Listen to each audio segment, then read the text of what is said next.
नमस्कार साथियों, स्वागत है आपका। साथियों, आज हमारे अध्ययन का विषय है अर्थालंकार।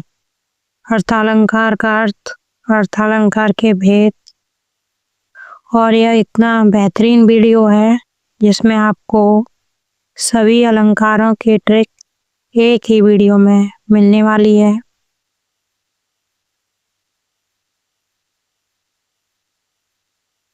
और आपके लिए हर एक अलंकार को 5 सेकंड में उदाहरण के साथ बहुत ही सरल तरीके से समझाया गया है। बस एक एग्जाम्पल और अलंकार हमेशा के लिए क्लियर। पूरा समझने के लिए वीडियो को अंत तक जरूर देखिएगा। इसमें हम ट्रिक, उदाहरण और उपमेय और उपमान क्या होता है, अर्थालंकार के भेद, इन सभी का अध्ययन करने वाले हैं। चलिए वीडियो को शुरू करते हैं। अर्थालंकार, जहाँ अलंकार का सौंदर्य अर्थ में निहित हो। अर्थालंकार के भेद: उपमा, रूपक, उत्प्रेक्षा, प्रतीप, संदेह, भ्रांतिमान, अतिशयोक्ति, विभावना, मानवीकरण, असंगति, विरोधाभास, प्रतिवस्तुपमा, दृष्टांत, समासोक्ति, उदाहरण, अनुक्ति, निर्देशना, काव्य, लिंग, अर्थांतर, न्यास। उपमेय और उपमान क्या होते हैं? इनका बहुत ही महत्वपूर्ण रोल होता है अर्थालंकारों में। जैसे कि यहाँ पे एक उदाहरण दिया गया है, पीपरपात सरिस मन डोला। इस पंक्ति में मन शब्द उपमेय है और पीपरपात शब्द उपमान है। डोला धर्म है और सरिस वाचक है। वाचक शब्द वह होता है जो उपमेय और उपमान में संबंध को दर्शाता है। जिससे तुलना की जाए वह उपमान होता है और जिस शब्द की तुलना की जा रही है वह उपमेय होता है। चलिए आगे देखते हैं ट्रिक, अलंकार, ट्रिक और उदाहरण।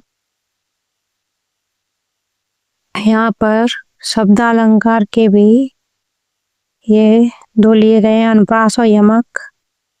ये शब्दालंकार से आते हैं।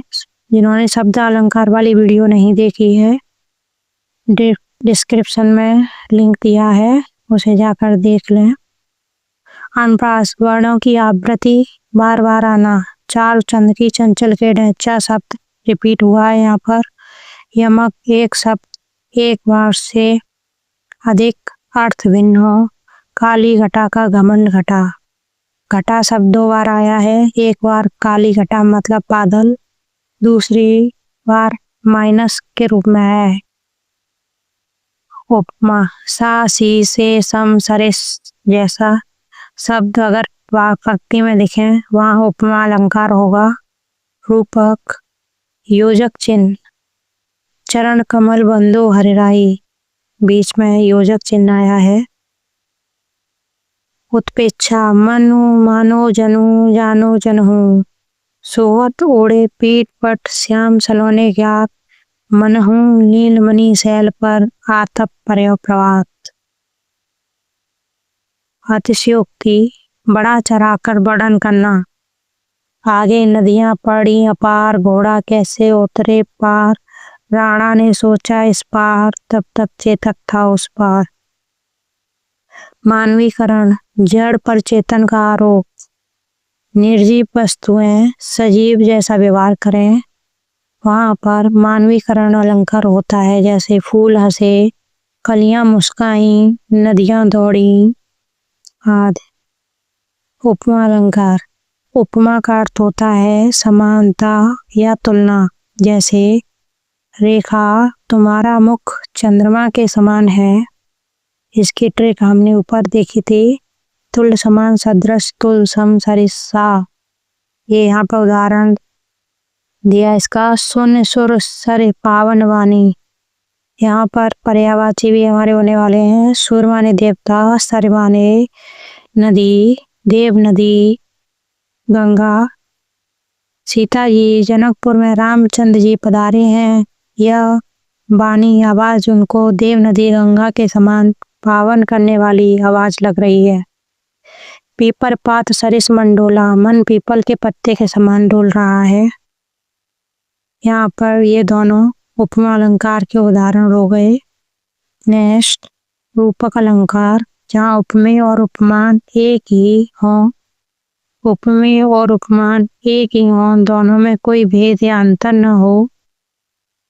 जैसे रेखा तुम्हारा मुख चंद्रमा है। उपमा में हम कह रहे थे रेखा तुम्हारा मुख चंद्रमा के समान है। यहाँ पर रेखा तुम्हारा मुख चंद्रमा है, समान नहीं, चंद्रमा ही है। यहाँ पर हो गया रूपक अलंकार। वाक्य में योजक चिन्ह और पर्यायवाची शब्द। उदित उदयगिरि मंच पर रघुवर बाल पतंग, विकसिव संत सरोज वन हर्षे लोचन भ्रंग। सीता स्वयंवर के मंच को उदयांचल पर्वत और राम जी को उदित होते हुए बाल सूर्य के रूप में बताया गया है। पतंग यहाँ सूर्य का पर्यायवाची है। सरोज कमल का, लोचन आँख का। नारी कुमुदिनी अवध सर रघुवर विरह दिनेश, अस्त भये विकसित भई निरख राम राकेश। यहाँ पर योजक चिन्ह नहीं आया है, फिर भी यह रूपक अलंकार का उदाहरण है। अवध सर का मतलब अयोध्या सरोवर से है। उसमें नारी कुमुदिनी राम विरह रूपी सूर्य अस्त हो गया है और चंद्रमा के निकल आने से प्रसन्नता हो रही है और वह चंद्रमा राम है। राकेश माने चंद्रमा। नेक्स्ट, प्रतीप अलंकार। प्रतीप का अर्थ होता है उल्टा या विपरीत। यह उपमा का उल्टा होता है। जैसे रेखा चंद्रमा तुम्हारे मुख के समान है। इसमें भी उपमा की तरह सम सरिस सा समान वर्ण आते हैं। दूर दूर तक विस्तृता हिम स्तब्ध उसी के हृदय के समान। हिमालय को उसके हृदय के समान बताया जा रहा है। विशाल हिमालय किसी के हृदय के समान कैसे हो सकता है?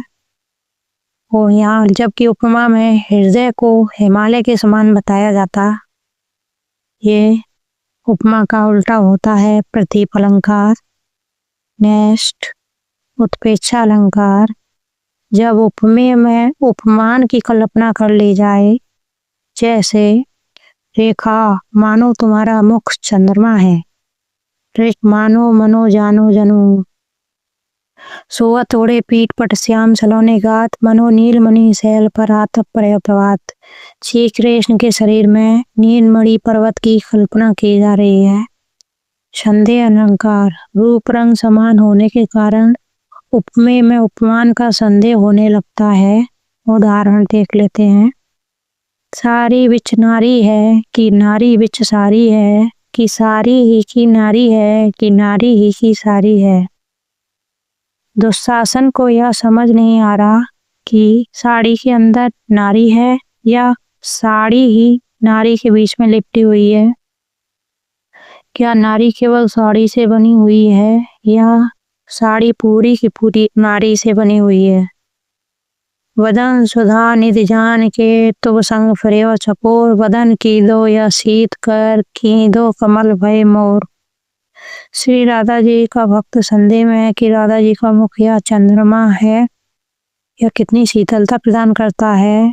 यह मेरा हृदय कमल है जो राधा जी को पाकर विकसित या प्रसन्न हो रहा है। नेक्स्ट, भ्रांतिमान अलंकार। जब किसी वस्तु में किसी दूसरी वस्तु का भ्रम हो जाए, भ्रम भ्रांति जान समझ सोच जैसे शब्द आते हैं। पाए महावर दैन को नाइन बैठी आए, फिर जान महावरी एड़ी भिड़ती जाए। नाइन पैरों पर महावर लगाने आई है। नायिका के पैरों की लालिमा इतनी अधिक है कि उसको लग रहा है कि पैरों पर महावर पहले से ही लगा हुआ है, इसीलिए वह उसे साफ करने का प्रयास कर रही है। नाक का मोती धर की कांति से, बीज दाड़िम का समझ भ्रांति से, देख उसको ही सुख मौन है, सोचता है अन्य सुख या कौन है। उर्मिला के होठों की लालिमा से नाक का मोती का रंग भी लाल रंग का प्रतीत हो रहा है। तोता भ्रम में पड़ जाता है, यह नाक का मोती है या अनार का दाना। अतिशयोक्ति अलंकार, जहाँ किसी विषय का वर्णन बहुत बड़ा चढ़ाकर कर दिया जाए, आम भाषा में जिसे सीखी मारना कहते हैं। हनुमान की पूंछ में लग न पाए आग, लंका सारी जल गई, गए निशाचर भाग। मानवीकरण अलंकार, जब प्राकृतिक वस्तुओं में मानवीय भावनाओं को दिखाया जाता है, वहाँ मानवीकरण अलंकार होता है। जैसे फूल हंसे, कलियां मुस्काई, मेघ आए, बन ठनके। निर्जीव वस्तुओं में सजीवता को दिखाना। नेक्स्ट, विभावना अलंकार, जहाँ पर कारण के बिना ही कार्य की उत्पत्ति हो जाए। इसमें बिनु, बिना जैसे शब्द देखने को मिलते हैं। जैसे बिनु पद चले, सुने बिनु काना, बिना पैरों के चल रहा है, बिना कानों के सुन रहा है। नाच अचानक ही उठे, बिनु पावस बन मोर, इसमें भी बिनु शब्द आया है। नेक्स्ट, विरोधाभास अलंकार, जहाँ विरोध न रहने पर भी विरोध का आभास हो। ट्रिक, विलोम शब्द, ज्यों ज्यों बूढ़े श्याम रंग, त्यों त्यों उज्ज्वल होए। श्याम रंग काले रंग को कहते हैं। काले रंग में डूबने पर भी वह उज्जवल हो रहा है। आग हूँ जिससे ढुलकते बिंदु हिमजल के, आग से बर्फ के बिंदु लुढ़क रहे हैं। ऐसा सिर्फ विरोधाभास अलंकार में देखने को मिल सकता है। नेक्स्ट, असंगति अलंकार, जहाँ कार्य कारण में संगति न हो। ट्रिक, कर्म का विपरीत परिणाम। पलनी पी कंजन उदर, धरे महावर भाल, द्रग उलझत टूटत कुटुम, जुरत चतुर चित पीती। नजरें मिल रही हैं लेकिन कुटुंब टूट रहे हैं और चतुर लोगों में पीड़िती हो रही है। यहाँ पर कुछ भी संगत नहीं है, इसलिए इसको असंगति अलंकार कहेंगे। अर्थांतर न्यास अलंकार, जहाँ किसी साधारण बात का विशेष बात से तथा विशेष बात का साधारण बात से समर्थन किया जाए। जैसे वश कुसंग चाहत कुशल, या रहीम अफसोस, महिमा घटी समुद्र की, रावण बसे पड़ोस। बुरे के साथ रहकर अपनी कुशल चाहते हो, यह बड़े अफसोस की बात है। रावण के पड़ोस में बसने से समुद्र की महिमा कम हो गई थी।